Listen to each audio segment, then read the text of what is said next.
Export Commodity by Irving Cox, Jr. Three of the hairless bipeds stood in front of the frame building talking. Concealed by the brush beyond the road, Hennig studied them carefully. These were the dominant species on this primitive world, unspeakably grotesque things. The pale, white-skinned animals had a culture of sorts. Their language, their buildings, their wheeled vehicles testified to that. But an animal society was very different from the rational civilization Hennig knew. He was naked and he carried no weapons. That was the logic of the computers. But Hennig was a fleet lieutenant, not one of the scientists. He put his faith in arms rather than computer logic. Stripped of his weapons, he had lost a fundamental part of himself. The computers had said he would be safe, but too many things could go wrong. Too many factors might have been left out of the observer data submitted to the machines. Hennig inched cautiously toward the three white things standing near the wooden structure. The telecommunicator, which the surgeons had planted in his skull, caught the sound of alien voices and made a conceptual translation in terms Hennig understood. He could have used the same device to communicate directly with the alien minds, but the scientist general had warned him against that. "The hairless bipeds," he told Hennig, "are only an animal species. They have no civilization. Make no mistake about that, Lieutenant." "And if we decide we need their planet, sir?" "We'll set up reservations for them, so they can't interfere with our operation." "They won't have weapons to match ours," Hennig suggested hopefully. "If you go in uniform, Lieutenant, even these witless things would recognize you as an alien. It would be foolish to let them know we exist until we have the final report on your physical survey." "Sir, are we actually sure—" "You're questioning the computer logic?" The scientist general was very amused. "Not that, sir. It's just, you see, I'm a soldier and I don't understand these things." "You'll have to take our conclusion on faith, Lieutenant.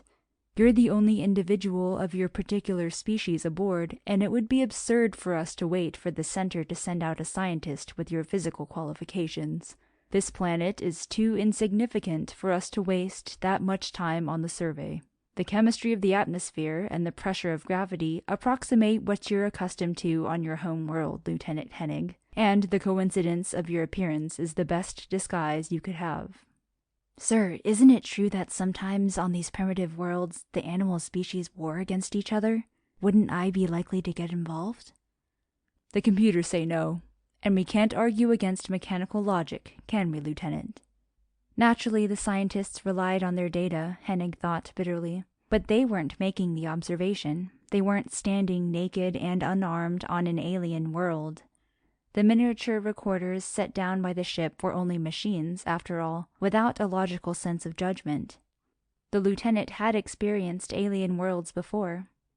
Facts were all very well, but the unpredictable quality of emotion was something else again. How could a recorder make note of that? How could feeling be measured or tabulated by the computers? The lieutenant lay in the brush listening to the talk of the three hairless aliens. It was surprisingly trivial, the sort of thing he might have heard on his home world. The rising price of food in the city, the cost of fuel for their wheeled vehicles, obscure references to politics, an amusing remark about the female of their species. The similarity to what he knew gave Hennig confidence. He slid out of his hiding place and moved toward the three bipeds. This was the ultimate test. If the computers had been right, the lieutenant would pass them unnoticed. He was nearly across the road when the alien things saw him. They fell silent and backed away from him. He saw terror in their faces a split second before one of them, a female, began to scream. The second male turned and fled into the trees. The other drew out a cylindrical tube which was a weapon. Hennig tried to read the emotion in their minds, but the only comprehensible thought the telecommunicator picked up was a paralyzing horror. Hennig sprang at the hairless biped who had the weapon, clawing the ugly white face. The female screamed again and beat at him with her forepaws. The weapon exploded as the male went down, his face a torn, beaten pulp. Hennig felt the hot pain of the metal pellet lodged in the flesh of his shoulder. In panic, he fled beyond the frame building. And the scientist general had said he would be safe. without weapons, without the protection of his uniform. The logic of civilization didn't apply on a primitive world of animal emotions. Hennig expected pursuit, but he heard no footsteps behind him. He stopped running and crept back toward the wooden building. The pain in his shoulder wound spread numbly into the rest of his body. His nerves seethed with nausea. Blood oozed from the torn flesh, congealing on his naked chest. He saw the female bend over the animal which had tried to kill him. Her mate, Hennig guessed. Logically, she would have fled, since Hennig was still nearby. Even a primitive would have been aware of the danger. But she seemed more concerned for the male. She wiped the blood from his face tenderly and began to drag him toward a four-wheeled vehicle which stood idle inside the frame building. The lieutenant admired her courage. To risk herself so futilely in order to help another of her species? Entirely illogical. No civilized being would be so foolish, yet heroic and noble. Hennig hated himself for what he had to do. Yet he had no alternative. He couldn't let either of them escape to give the alarm. He sprang at the female. She screamed once as he clawed her throat. The blood pulsed through the wound, and she died quickly. Hennig was glad he could finish it so mercifully with so little pain. He took a rock and beat in the skull of the male. The lieutenant stood beside the frame building, blood dripping from his hands, and looked across the road toward the brush-covered hillside where he had hidden his landing shuttle. It was safe, protected by a refraction field which made the metal tube visually transparent. Hennig had to make a decision, but pain pounding in his wounded shoulder made logical thinking difficult. He could return to the ship now and try to make the scientists understand that the computers had been wrong. His physical appearance was not disguise enough on this unknown world. Or he could complete his survey. With luck, that would be finished before dawn. The test area was relatively close to the hills where he had brought down his shuttle. Yet he knew he had no real choice. His experience with the 3 hairless bipeds, granting that the scientists accepted it all at face value, was not data enough to outweigh the facts which the mechanical observers had previously fed to the computers. This would be considered an isolated episode, not a basis for hypothetical generalization. The computer logic would strip Hennig of his rank and brand him a coward. He had worked too hard for his lieutenancy to give it up so easily. He had to go through with his assignment. He hid the bodies of the 2 animals he had killed beside the frame building. The third one, which had escaped, might spread the alarm, but Hennig had no way of preventing that. It was a risk he had to take. He examined the 4-wheeled vehicle which was inside the building. It was a relatively primitive mechanism powered by an internal combustion engine. The fact that the native vehicle was one Hennig could drive more than counterbalanced the potential risk from the white-faced animal which had escaped. With any luck, he could have his survey done in half the time he had estimated. The fuel from the alien vehicle gave Hennig part of the answer he needed. The mechanical observers had already used it for fuel. It must have been here in recoverable quantities. The lieutenant needed only to take 1 sample from the test area for the scientists to determine whether or not the oil was worth the expense of exploiting the planet. Hennig fingered the dash, looked for the ignition. The lettered symbols over the various styles meant nothing to him, since his telecommunicator was capable only of translating spoken words. The lieutenant turned 1 dial, and sound blared out at him. Music of a sort. This primitive animal culture had been clever enough to discover a process for radio transmission. For a second time, the lieutenant found himself unconsciously admiring the hairless bipeds. As inventions go, the internal combustion engine and radio were relatively insignificant.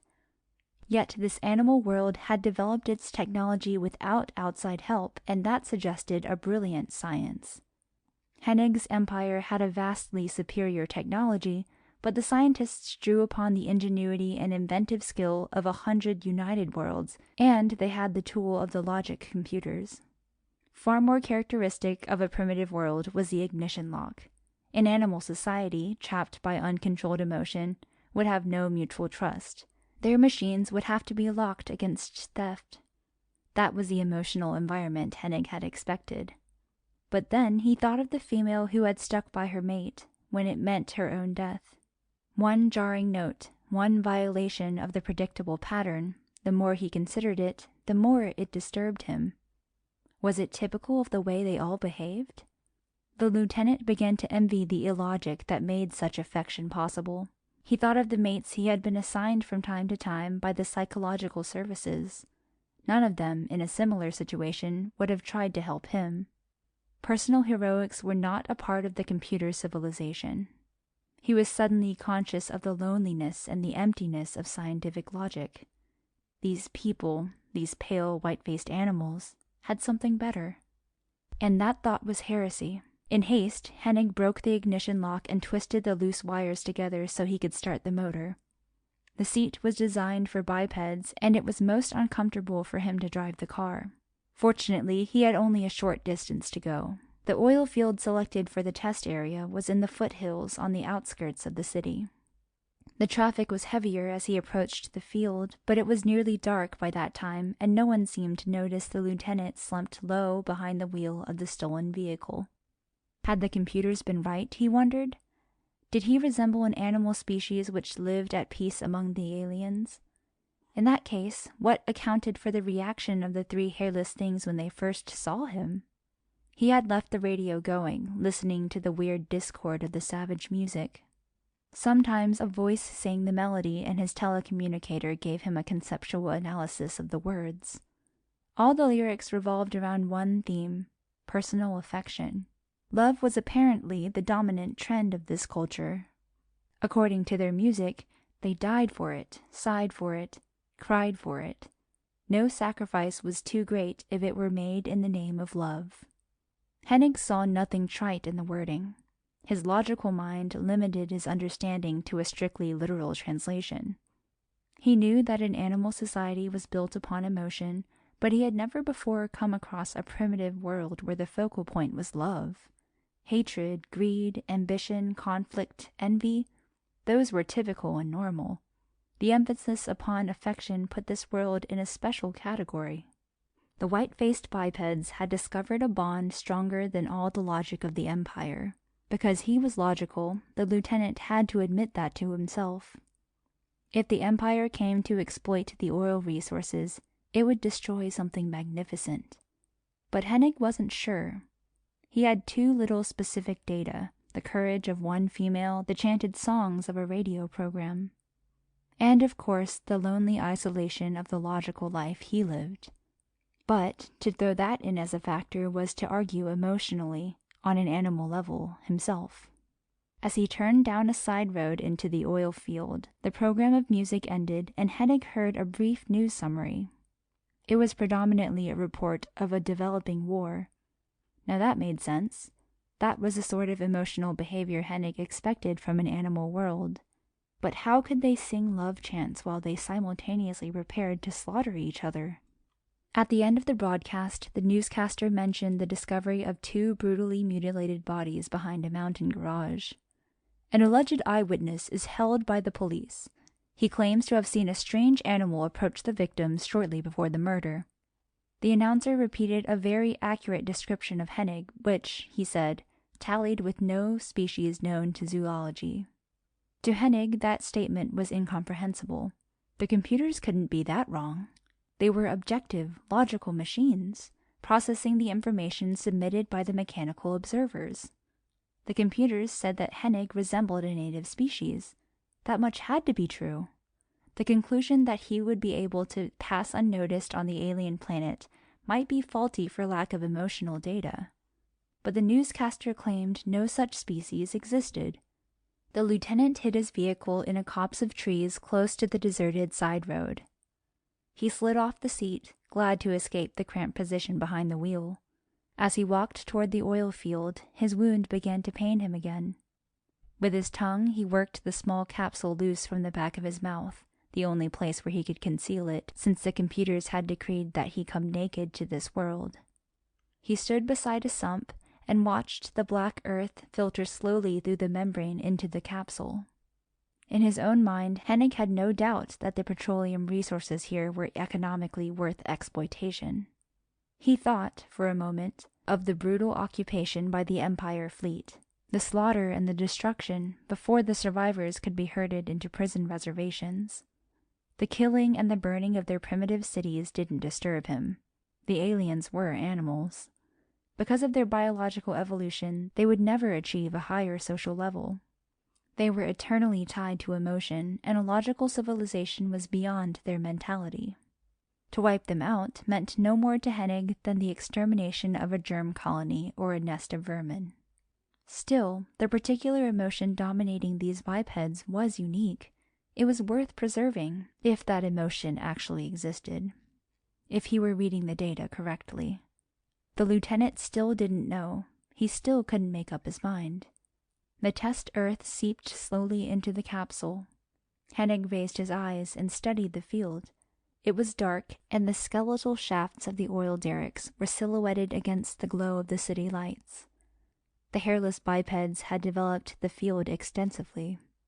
2 or 3 generations ago, Hennig thought enviously, the planet must have been enormously rich in oil if, after so much native exploitation, it was still worth an Empire invasion. 2 galactic millennia had passed since the Empire had reached that same period in technological growth, depleting the petroleum resources of 100 worlds. The Empire had to have oil, not for fuel, atomic energy had been harnessed long ago, but for lubrication. All the scientists, all the logical computers which governed the Empire, had never come up with a satisfactory substitute. The sample capsule was full. Hennig stood up, sealing the vial against the back of his mouth. And as he turned toward the road, he saw one of the aliens watching him. Behind the biped, a pipe was burning gas exhausted from the field. The flame lit the animal face, and Hennig saw the crushing weight of terror. The animal turned and ran, blowing on a whistle which was suspended around its neck. Hennig sprang after him and caught the white thing with a blow that split the fragile neckbone. But one blast of the alarm whistle had been enough. Hennig saw other animals pouring out of the low-roofed stone building nestled among the oil derricks. Bright lights blazed up, sweeping the field with a deadly glare. Hennig ran toward the trees where he had hidden his vehicle. He saw the lights of other cars on the side road, and he heard the nervous scream of sirens. He swung aside, running in the direction of the suburban cottages in the foothills. Unless he found another vehicle unguarded, he had to return to the shuttle on foot, and that would give the aliens too much time to spread the alarm. As he crossed the main highway, he saw 2 bipeds walking together, arm in arm. The female began to scream. Hennig had to silence her. He sprang for her throat. Without his customary weapons, that was the only self-defense he had. The male should have turned and fled, since he was not armed. That was sensible, and that was logical. But once more the lieutenant tangled with the unique emotional reactions of this planet. The male held his ground and tried to protect the female. Hennig's first slash missed her throat, and she fought back too. The male's forepaw, doubled into a hammer shape, struck Hennig's wounded shoulder, and blood oozed down his naked chest again. The nausea of pain sapped Hennig's strength. He staggered toward the shadows beyond the road. If the 2 aliens came after him now, he was lost. He was too weak to defend himself. He collapsed, panting and retching. But he heard no footsteps. When he was able, he looked back toward the road.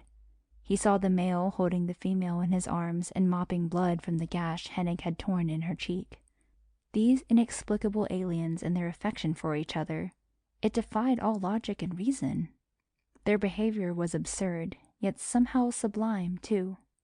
From the arid emptiness of his logical mind, Hennig, for a moment, had a vision of something great, a new world which fused the intellect of the computer civilization and the warmth of this animal emotion. These ugly, white-faced animals had a resource far more valuable than petroleum to export to the Empire. Then he heard the sirens coming closer, and he began to run. He saw a brightly lighted street where bipeds crowded the walks. He turned in panic down a dark alley. The sirens were behind him. He saw savages at both ends of the alley, and he pushed his way blindly into a dark warehouse. He fell across a pile of sacks filled with a soft, grainy substance. A narrow shaft of moonlight made a sharp angle on the floor. He tried to examine his wound in the light. It was still bleeding, the skin was puffy and inflamed. A kind of dull haze crowded the periphery of his mind. The lieutenant knew the symptoms. He had been wounded twice before when the fleet occupied primitive worlds. He would be all right when he reached the shuttle. He had an emergency kit there, and he could sterilize the wound. He heard footsteps and muffled voices in the alley. He shrank closer to the sacks. Unconsciously, he clawed a rent in the cloth and the grain spilled out, making a tiny pyramid in the moonlight. There was a scurrying of tiny feet, a shrill squeal, and a rodent came from the darkness to nibble at the food. It was the smallest rat Hennig had ever seen, no larger than his hand. Instinctively, his mouth began to water. The rat would make a tasty, delicate morsel, and it was a long time since he had eaten. But before he could pounce on it, another animal shot out of the shadows and caught the rat in its claws. Then Hennig knew the truth. He knew why the computers had been wrong, and he knew what data the mechanical observers had failed to transmit. For the small animal, which was torturing the rat with its forepaws, was a physical duplicate of himself, in miniature. No wonder the radio newscaster had said this world had no zoological species like Hennig's. It was a question of relative size, and the error might have amused him, if he had been safely back aboard the exploration ship. Hennig was aware of minor physical differences. The small green-eyed miniature of himself did not walk erect. Its bare feet had not yet evolved the necessary alteration in joint structure. And its claws were still only cutting tools, incapable of more delicate manipulation. Tentatively, Hennig used the telecommunicator to explore the animal mind. He found no indication of a cerebral cortex. But the animal apparently felt the transmission, for it arched its back and every hair on its body stood on end. It dropped the rat and swung toward Hennig, hissing and spitting into the darkness. The lieutenant grinned and purred. This little creature was like a newborn child lying in the family nest. It was the first familiar thing he had found on this alien world of hairless bipeds. But his purring frightened the animal. It dropped its rat and fled, screaming. The sound brought the feet running back to the alley door. Hennig heard the pounding fists beating upon the wooden panels. He clawed his way to the top of the pile of sacks, where he saw a window. As he broke it open, the door gave, and the hairless animals tumbled into the darkness. A weapon flashed, and a metal pellet split the wood close to Hennig's head. He leaped through the window. The jar, when he landed, sent pain spiraling through his body. He staggered along a dark street. Behind him he heard footsteps and hysterical voices. He couldn't outrun them, he knew that. When he saw a garden gate, he pushed it open. He fell exhausted onto a bed of blooming flowers. He didn't quite lose consciousness. He heard the animals when they ran past the garden gate. In the sullen silence he began to breathe more easily. The terrified pounding of his heart slowed. He tried to push himself to his feet, and he found that his arm below the shoulder wound was paralyzed with pain. He turned on his back and rolled against the legs of a female who stood above him, looking straight ahead toward the street. He waited for her to scream and call the others. Instead, she said, in a whisper, "Poor thing, you're hurt." Hennig's mind soared with hope. Was it possible that the love these animals felt for each other could be extended to include himself? She knelt beside him, gently feeling his wound with her hairless fingers. Her head was still erect. She did not look at him. He winced when she touched him. "I'm sorry," she said. "I'll have to put something on it for you." She went very slowly to a dilapidated garden shed. She moved by shuffling her feet along the gravel walk, occasionally reaching out to brush her hands against the larger shrubs growing beside the path. When she returned, she poured a liquid over Hennig's wound. The new pain was like fire, but he knew she had used a primitive remedy to burn out the infection. There was no doubt in his mind after that. While some of her species searched the streets for him and tried to kill him, she was ready to give him help. Although the scientist general had warned Hennig against it, he decided to use the telecommunicator. If she would help him, he had a chance of getting back to his shuttle. It was the only way he could escape. He took one risk in using the device. The female might become aware of every concept in Hennig's mind, but that was a small risk. Only an intellectual equal with the heightened perception of the computer civilization would read the full context of his communication. "I need help," he conveyed to her. "I have a place of safety in the mountains. Will you take me to it?" With a sudden indrawn breath, like the hissing of a small child, the female stiffened beside him. Had he frightened her? He tried to explore her mind, but her cerebral pattern was amazingly complex. He couldn't evaluate the interlocked emotion, shock, sorrow, a sympathetic loneliness, and finally, understanding. How much of his thinking, how much of himself, she had seen, he did not know. Her rational logic was subordinate to the emotion. Her most surprising reaction was pity. Pity for him because of the computer civilization that had shaped his mind. "Of course you must go back," she said. So she had dredged that much out of his mind during the brief openness of the telecommunication. "And you have found a resource that your unfortunate people need." The petroleum? Did she understand about that too? Then why would she help him escape, since it meant the invasion and destruction of her world? She told him she would persuade her brother to drive his truck up the mountain road. She had learned from the telecommunication where Hennig wanted to stop. "You'll be hidden in back. Open the door and slip out when we stop. It won't be far to your shuttle." So she had understood that too. Hennig realized he had grossly underestimated the mental abilities of these emotional animals. Very gently, she put a salve and a bandage on his wound. She helped him into a small panel truck, which was sheltered in a frame building open to the street. Before she closed the door, she handed him a packet of nut meats. "This will help you with your other problem. Give them to your scientists. We call these nuts peanuts. They make an excellent oil. You may have the soil on one of your worlds to grow them for yourselves. If not, we might be able to produce the oil for you." She closed the door. Hennig felt a tight constriction in his throat. This hairless female had read every thought in his mind. There was no question of that. And she was letting him go home unharmed. She was helping him escape. To Hennig, this was the final demonstration of the emotion of her species, the quality of love that the computer civilization had never found. He would not let her world be invaded and exploited. The oil resources were not that important. Very carefully, he removed the sample capsule from his mouth and emptied it. With his unhurt arm, he clawed loose dirt together from the floor of the truck and pushed it through the membrane. When the scientists analyzed that sample, they would leave her world in peace. The motor hummed and the truck began to move. In the darkness, Hennig opened the package of peanuts and crushed one between his teeth. As a food, it was very unpalatable. Perhaps the hairless bipeds enjoyed it.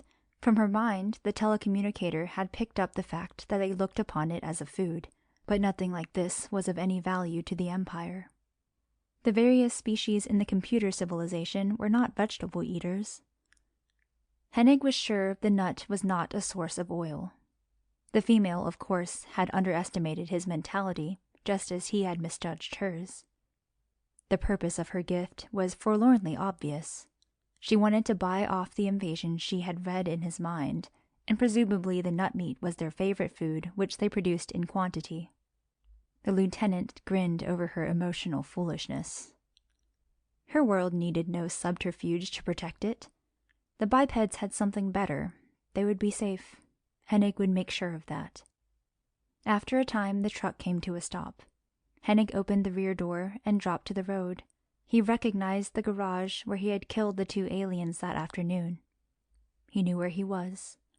The lieutenant leaned for a moment against the open truck door, adjusting to the new pain in his wound. In the front of the vehicle, he saw the girl and her brother. A pale light from the dash fell on their faces. Hennig saw the girl's eyes for the first time, and he suddenly realized that she was blind. No wonder she had helped him then. She hadn't known he was an alien.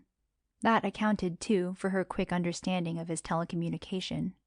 Sightlessness had heightened her other perceptions. The radio in the truck was on, the girl and her brother were listening to a newscast reporting the diplomatic maneuvers of something referred to as the Cold War. Impatiently, the blind female snapped off the broadcast. Hennig heard her say softly, "Have you ever wondered, Fred, what another race might think of us?" "They'd call us fools, I suppose. We have the ability to build so much, but instead we're using our science to destroy ourselves." "But you know, Fred, I don't think that would seem important to an outsider. Perhaps he wouldn't even be aware of the conflict. Simply because we're human beings, Fred, we have something far more significant. We have it because men and women have to live together because—" "Love?" Her brother laughed. "We take that for granted." "It's a pity we can't see ourselves just once, as strangers might. We would be able to understand our own greatness then." But Hennig didn't know that, for he wasn't conscious of how much of a change the impact of love had made in himself. He was thinking about the last mate the psychological services had assigned him. He wanted to see her again. He wanted to see her litter of young hissing and purring in the family nest. It was the first time in his life he had felt the need to go back, and the feeling was a factor no computer could measure.